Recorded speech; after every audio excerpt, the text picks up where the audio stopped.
Well, I mean, it's hard to put into words when you get the phone call and one of your players has received the ACC Player of the Year. I mean, that's just what an impressive thing for Max. To see him come from Wisconsin, played some as a freshman, had some ups and downs, and to see where he's at now, all the hard work that he's put in. Not only on the baseball field. I mean, this is a young man that's a tremendous student. He's a tremendous teammate. A lot of people don't know that, when we finish games or practices, Max is the guy that makes sure that everything's picked up and cleaned up before he leaves. He's that type of leader, that type of young man, just high character, a young man of integrity, and obviously he's a phenomenal baseball player. He was the best player in our league, and I think he's one of the best players in the country. So it's just a special day for him, and this day should be about him.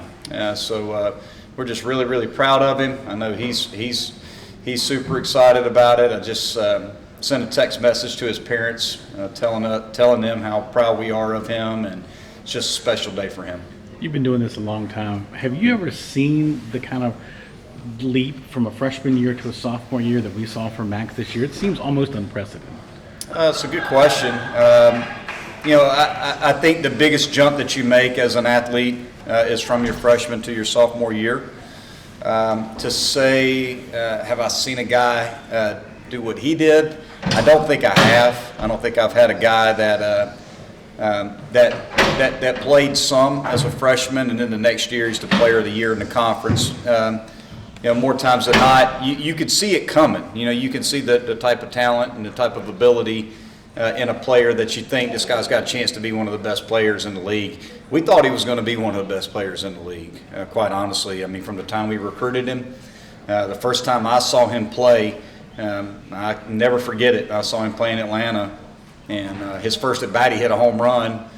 And I texted Bradley LaCroix. I said, this guy, just watching his presence in the box and the way he plays the game, I think he's got a chance to be a really special player. So, quite honestly, the fact that it didn't happen for him as a true freshman, even though he played a good bit, I think that experience certainly helped him going into this year.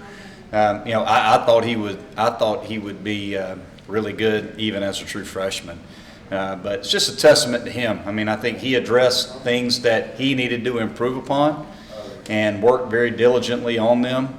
And he just got better and better. And he's been red hot all year for us, and it's just had a great year. Baseball players, you start to hit a few home runs, you get a little pull happy, but he has stayed with that same approach. You see him go to right field on outside pitches. Some of his homers have gone to right. Is that part of what has kept him so consistent this year? Yeah, there was two things that we addressed with him, and it takes buy-in from the player. Quite honestly, there were two things that we addressed with him after his freshman year. One, he would give up on pitches on the outside corner a lot. He would just give up on them and put himself in really tough counts. And he had a hard time hitting right-handed breaking balls. Those were the two things that he struggled with, was just what we would call covering the outer half of the plate as a hitter. So he spent all fall, all preseason, he spent a lot of time in the cages hitting curveballs, hitting breaking balls the other way, and learning how to cover the outer half of the plate, being able to get to the pitch on the outside corner. And you're right, a lot of his home runs have been hit to right field, and he's done so much of a better job of being able to use the whole field and not being just a dead pull hitter. But that's a testament to Max. We didn't change his swing a whole lot. We made a couple small adjustments with him, but ultimately it was up to him to put in the work and work on his weaknesses. And sometimes that's tough for a baseball player. As much as they fail, they want to go into the cages and they want to go into practice and only want to work on the things they're good at. And he addressed his weaknesses and worked on the things that he needed to improve upon. He also is one of the most even keel young men you'll ever find. He doesn't get too up, he doesn't get too down. If he has a tough game, it doesn't seem to bother him. When he has a really good game, it doesn't change him. So he has that even keel mindset that he just shows up every day and he's the same guy, very, very consistent emotionally. I think that has paid dividends for him as well. I guess can you quantify how valuable he's been for you guys this season? I mean, you're the 12th seed in the ACC tournament. You you get hot towards the end. If you didn't have Max's bat towards the middle of that season to end, I mean, would things be very different?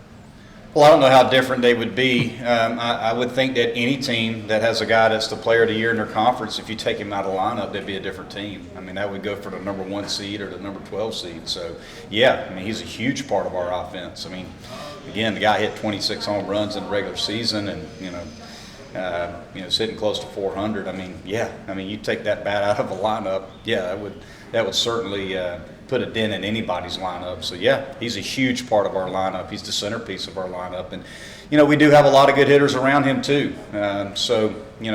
We put Wagner in the 3-hole, and I think it helps Max to get pitches to hitting him in the 3-hole. You got to deal with an all-conference player behind him and Wright, and Corbett's hit 11 home runs, and you got Cooper Ingle hitting behind him. Cooper Ingle should be an all-ACC player. In my opinion, he didn't make the team, and and quite honestly, I don't know how. I mean, I think he's one of the best hitters in our league, so that one surprised me a lot. I'm going to talk to our coaches in our league about that one when I see him. But I'm partial to Cooper. But we've got a lot of good players on this team and in this lineup, and Max is the centerpiece of that lineup for sure. He's a player of the year, and we would not be the same team without him, and there's no doubt about it. Before you go, what is your mindset heading up to Charlotte? Our mindset's to win it. I mean, that's our mindset. We want to go in there and win this thing. I mean, we need to focus on game one like we have all along. We know where we're at. We're right on that bubble. But why not go out there and try to win the thing? I mean, we play Tuesday, we play Thursday, and depending upon Anglin's status, we have to address that first. It would be a short rest situation for him, but he would have 4 full days of recovery. But we need to make sure that he's ready, and we feel like, look, between him and Gilbert, we can compete with anybody when those guys give us quality starts. And look, it's a hitter's ballpark. Hopefully we come into this week swinging the bats well, 1 through 9. We got a chance to score some runs. We're playing 2 really good teams, but our mindset is we want to go to Charlotte and win this thing. Do you enter the tournament with a little bit of a sense of desperation, feeling like there's still a little bit of work to be done? I mean, desperation, I think, is, quite honestly, I think, look, as a baseball team, we go through plenty of ups and downs throughout the whole course of the season. I think if you start using words like have to and desperation and we must wins, and you're only showing, mental weakness within your ball club if you do that. I mean, that's the bottom line. We've played a lot of baseball. The hay's in the barn. I mean, let's go play baseball. We know what we're doing. We know what our strengths are. We don't need to approach the North Carolina game any differently than we have any other game. It's pretty simple. If we get a good start on the mound, we swing the bats the way that we can swing the bats. We can compete with anybody in the country. That's the message. It's not going to change anything. We all know what we're facing. And the guys will be ready to go, and let's go win game 1 and get some momentum going into game 2. Time for one more question. Max had mentioned after his first year, his confidence was shaken a little bit. He said he had to get some help from a mental health counselor. Just so this past year, how much have you seen him grow, maybe as a man and confidence-wise? Well, a lot of players deal with that as true freshmen when you come in, and look, you've been a really good player, wherever you've been, over your course of time as a baseball player, and sometimes the first time you deal with some real adversity is when you come to college. You go up a level in competition, and it takes some time to adjust. So yeah, a lot of times, guys need help. They need to talk to counselors and help them deal with all of the failure and adversity that you have to face as a baseball player.